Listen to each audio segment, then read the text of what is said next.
That's nutrition or nutrition science. Broccoli, good or bad. Red wine, good or bad. Coffee, good or bad. Keto, good or bad. I don't care about any of that. I care about how that food performs inside of each individual's body. And that's what makes it functional, bringing us back to those three roots, the genes, digestion, and inflammation.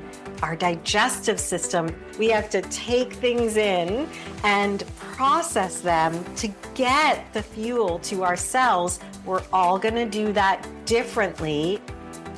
I'm Melanie Barr. Welcome back to the She Built It podcast, your go-to place to empower you to live the life and business that you crave. I'm here to talk about everything from having the courage to make life and career leaps to the details of how to lead effectively, create successful teams, implement strategies for growth, and infuse tech innovation. I'm here to celebrate your wins and navigate through your challenges. I live in the city now, but I grew up in a town of 1,000 people. I've navigated major life leaps, a senior-level corporate career, worked in professional sports, and now as a successful entrepreneur who loves business, technology, family, and making meaningful connections with you and the She Built It community. I also love a good workout and dose of self-care. Magic happens when we focus on the part of ourselves and our business that brings us joy. So turn up the audio, open your favorite notes app, grab your favorite drink, and here we go. Welcome to the She Built It podcast. Thank you for joining us, Andrea. Every transformative path begins with a pivotal moment. Can you share yours and what led you to functional medicine? Yeah, so really the biggest pivotal moment was when my late husband was diagnosed with a brain tumor when I was just 7 weeks pregnant with our first and only child. That was back in April of 2000, so quite some time ago. But at that time, I really began to recognize the gaps in our medical system. And I wasn't even in the field. It was just through the experience of being a patient and a caretaker. So that really helped me to see that people are treated like their diagnoses, not like the person or the human that they are. And everybody with the same diagnosis is treated the same. So that was my first wake-up call before I went through years of putting myself back through school and recognizing this was my calling and identifying further gaps and ways that we could fill them. I'm so sorry that you went through that. And it's always interesting when you go to a doctor, and we do need medicine for certain things. But when they don't say exercise, diet, the things that also help us along the way with our health, can you speak to that? I like to think of health through different lenses, and functional medicine, if people aren't familiar with it, is really rooted in three primary tenets. I'm just going to start there so we're all on the same page. And when I talk about these three primary tenets, it doesn't mean that everybody who calls themselves a functional medicine doctor or nutritionist is practicing this way. But at its roots, the three primary tenets are a therapeutic partnership, meaning that both the patient and the provider are experts in the room. They have different expertise, that we're looking for the root causes, which means we're asking, why is this happening? Not just what do I do about it?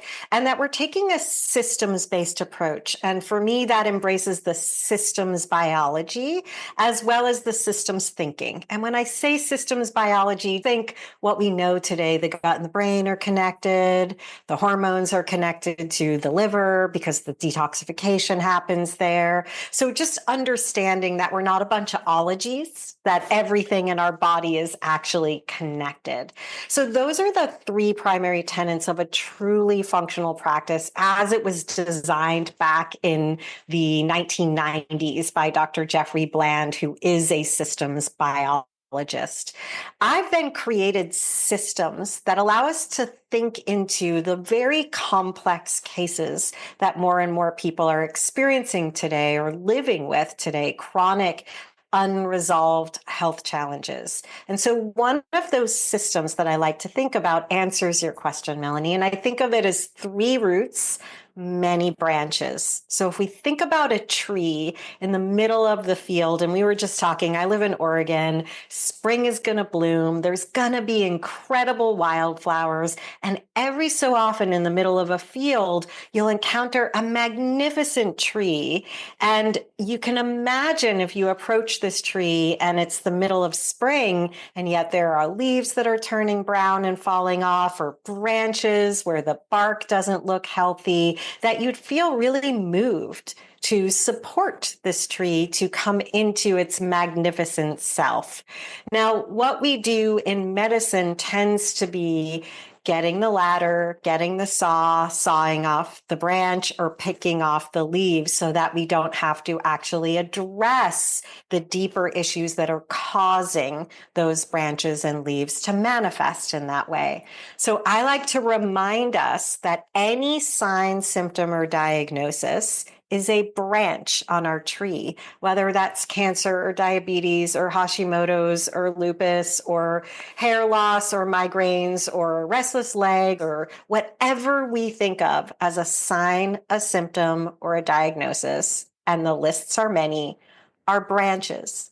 Where I want to remind us to go is down through the trunk, down to the roots, and I've identified 3 that are always present in any chronic health challenges, but most importantly to the soil.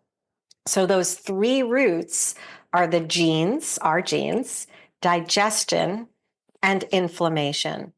But the soil, the terrain that nourishes those roots is where we as patients have the most influence over the expression of those branches. Instead of looking for the gene or the root or fixing what's wrong with us, if we take a broader approach, and I can talk about those circles of influence or the soil, we actually have more opportunity to heal and be empowered in our own healthcare. It's so interesting. And there's a lot of conversations going on today about what goes into our food. So I'm sure you're having those conversations. And my son had a cold the other day, and I went in and tried to get ibuprofen. Sometimes that opens up his airways.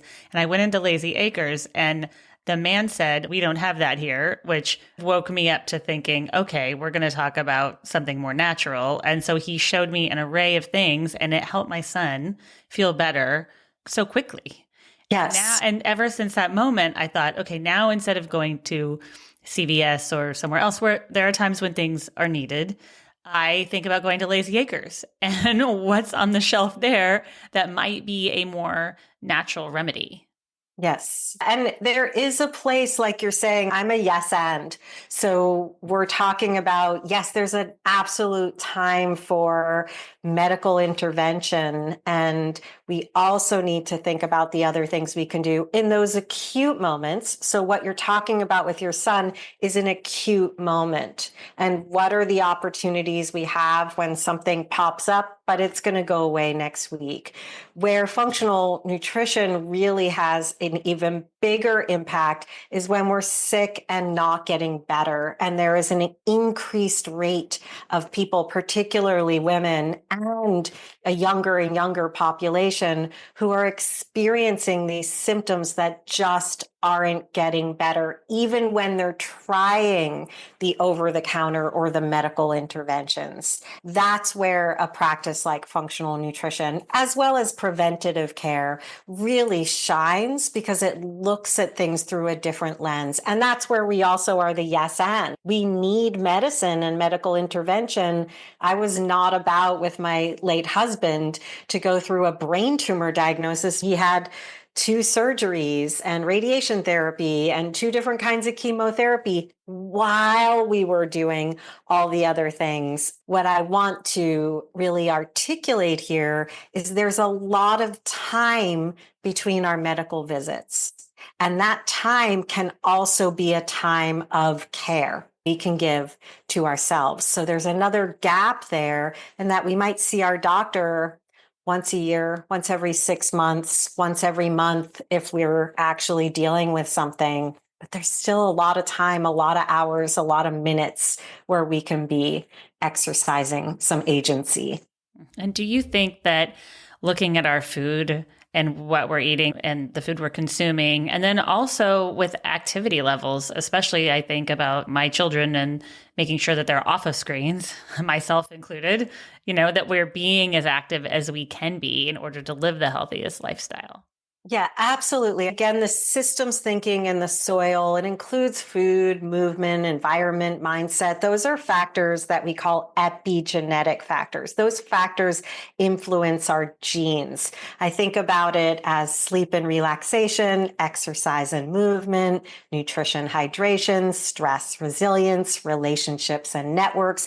All of those things are skills that influence our internal terrain. At the same time, there are other factors that influence our internal terrain that are part of our story. They're the things we came into the world with, our genes, our antecedents, our cultural backgrounds, how we were born, when we were born, the things that happened through our lives. For me, my husband's illness and death and his illness while I was pregnant, those can't be ignored. So yes, as a nutritionist, believe that food matters.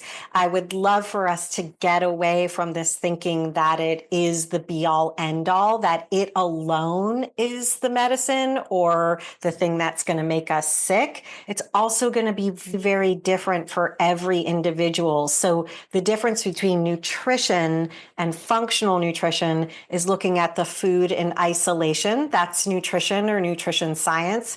Broccoli, good or bad. Red wine, good or bad. Coffee, good or bad. Keto, good or bad. I don't care about any of that. I care about how that food performs inside of each individual's body. And that's what makes it functional, bringing us back to those three roots, the genes, digestion, and inflammation. Our digestive system, we have to take things in and process them to get the fuel to our cells. We're all going to do that differently in a nuanced way. It's meant to function similarly, but we're all going to do that differently. So if that paleo diet or that intermittent fasting works for your girlfriend, your best friend, your neighbor, your sister, that has nothing to do with you. And that's where we take it out of food theory or vilification and into where there's really an opportunity for healing. It's so true. And I see that the most as a twin mom because my twins react to different foods, different medicines. They're very different. They're at the same age and you'd think they would be relatively the same. They're vastly different. The twin studies really have shown us the epigenetic influence on the genes. So even though the blueprint is similar or even the same blueprint, the way that life has impacted them is going to mean that their expression of their genes is distinct from one another. And that's what we've seen with the twin studies, that the somatic experience of our genes is very different than the inherited experience of our genes. And by that, I mean the lived experience versus the I came with it experience. What do you think is the most overlooked factor when taking ownership of our health? That's such a good question. It's an understanding of how much our body has to tell us.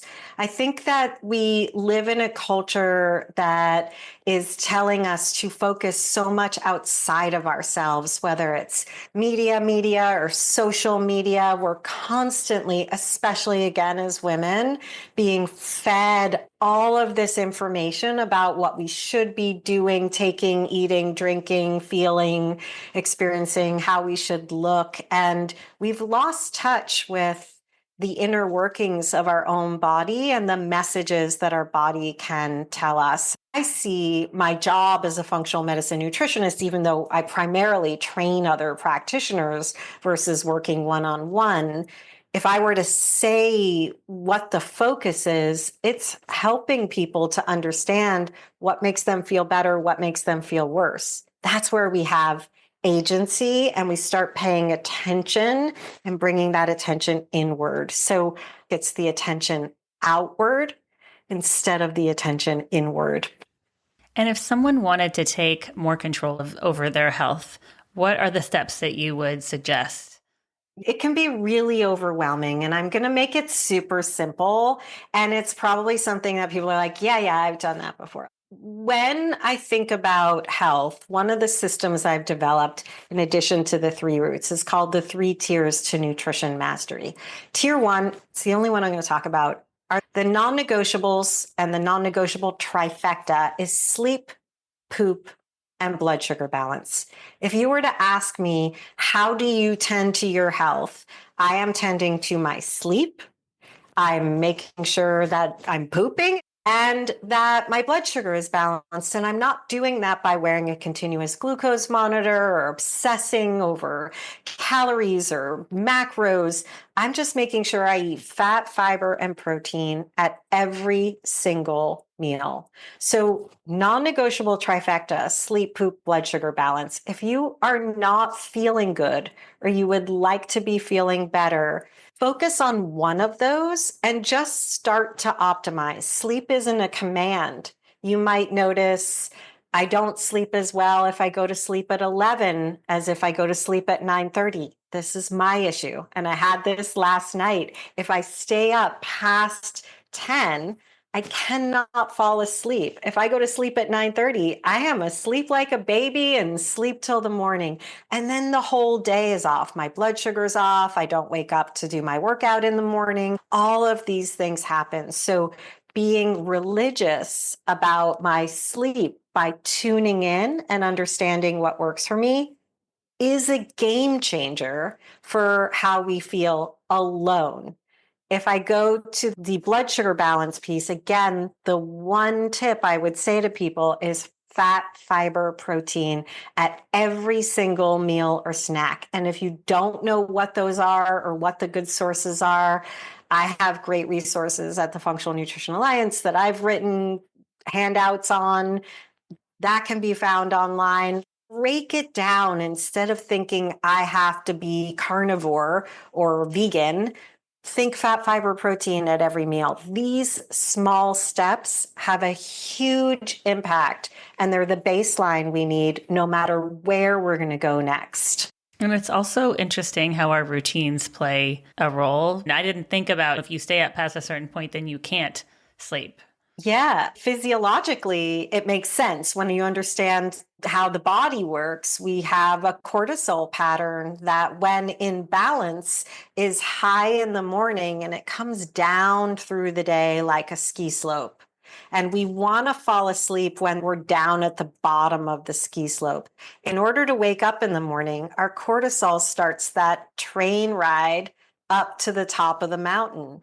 So if that is going up and we're trying to fall asleep, we're contrary to where we want to be. And I think that for a lot of people who want to savor their time, maybe have kids at home, that's their best creative self time after 11, after the kids are in. Yeah, you're talking about me.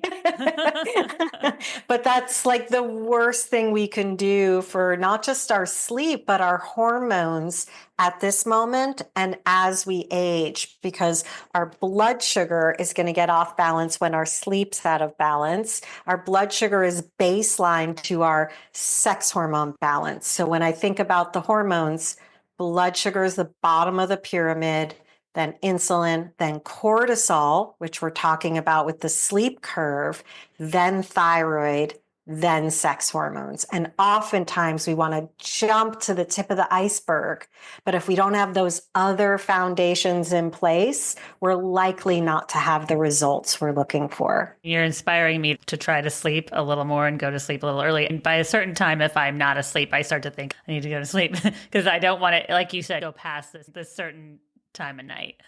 Yes, especially with stress levels. What I find is that if I have anything in the evening or the later afternoon that gets my heart rate going, and I have a busy business and I'm doing a lot, so something will happen. My whole energy level gets raised. If I don't pay heed to that moment when my body is feeling tired in the evening and sees that, I'm toast. for sleep. So it's really seizing that moment, like that first moment your body is telling you're tired. It might be 8 p.m. Really listen to that and acknowledge that your body is telling you something, because it will start to send different messages in another hour or two.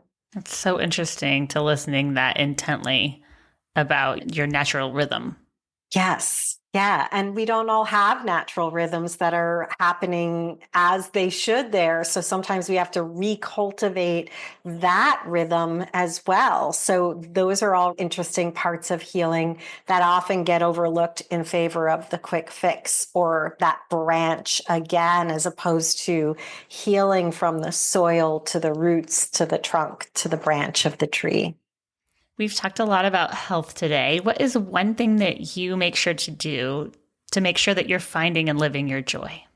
Yeah, so good to think about that. I'm a creator. I'm an artist. I'm an accidental entrepreneur. I went to art school before putting myself back through school for nutrition and all of the work I've done to build my business. And so for me, in addition to my practices, how I eat, how I aim to sleep, even though there's the occasion where it gets off, dancing, I do a lot of things in a day that help me to feel my best, because I need to and want to.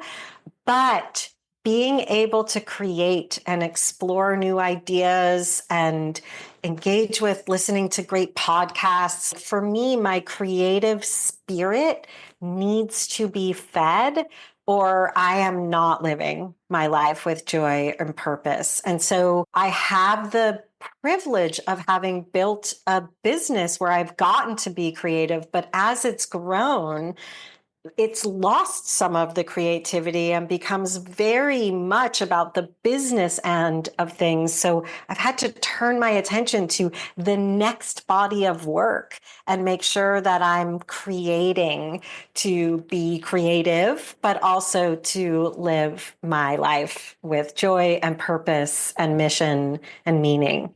And that's why I love to ask this question, because a lot of women, and I know a lot of our listeners, are busy running businesses. And sometimes we have to schedule that time in to, like you said, be creative. And it's interesting. You'll go off to do something and then a client will email you, and then you'll gain a client as you're off doing something. It's so good to remind ourselves to take that time for ourselves and find that fun, creative side away from our business side. Yes, and they can be interjoined, but yes, I think we lose sight of a lot of the small person, the little child self that was like unabashed in how we spent our time. I think there's a lot of clues there for us in what gives us a lot of joy. Thank you so much for joining us today and sharing all of your health knowledge. Please share with us how and where we can find you. Yes, thank you for asking. So you can go to andreanakayama.com. That is my personal website. It will lead you back to this podcast, to any of my current writing and offerings, as well as the Functional Nutrition Alliance, which is the brand and the business I've built to train coaches and clinicians. Thank you for joining us today. I'd love to hear from you. Reach out to me at hello@shebuiltit.com, on our She Built It website, or at She Built It on social. Thank you to my editor, Rich Streffolino, who always makes us sound good. Until next time, let nothing stop you from experiencing the life and business that you crave.